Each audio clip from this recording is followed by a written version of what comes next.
I always believe that natural talent can take you so far, but I think you need to have the work ethic and the drive to achieve your potential. I mean, I'd say, my natural talent, probably brought me 50% of the way.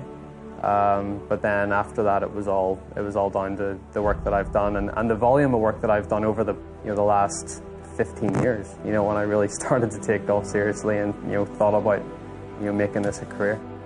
One thing we've failed to do in the educational system is alert people that if you're doing what no one has done before, stuff goes wrong.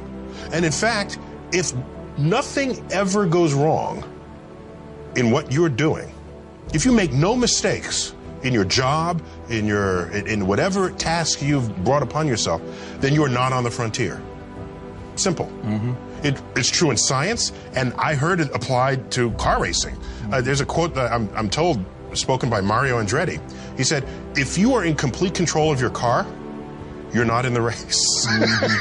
Oh, wow. There's something that you're just not completely in control of. I take that. And only then can, and that's the same thing I'm describing for when you are on the frontier. We've been getting a ton of questions about being paralyzed with the fear of what other people think. And this is so commonplace. I think every human being on the planet is paralyzed in some aspect or some area of their life because they're concerned about what their parents or what their friends or what their friends on Facebook or what their colleagues or what their upline or their downline or whatever, what their neighbors are going to think. If you are struggling with this and you have not found it helpful to attack your thinking patterns, then here's a trick that I want you to try to break the pattern of being paralyzed by what other people think. I want you to pick one thing that you've been wanting to do, that you've been thinking about, but you have stopped yourself from doing because you're concerned about what other people think. Let me give you some examples. Maybe you've wanted to go on a wellness retreat,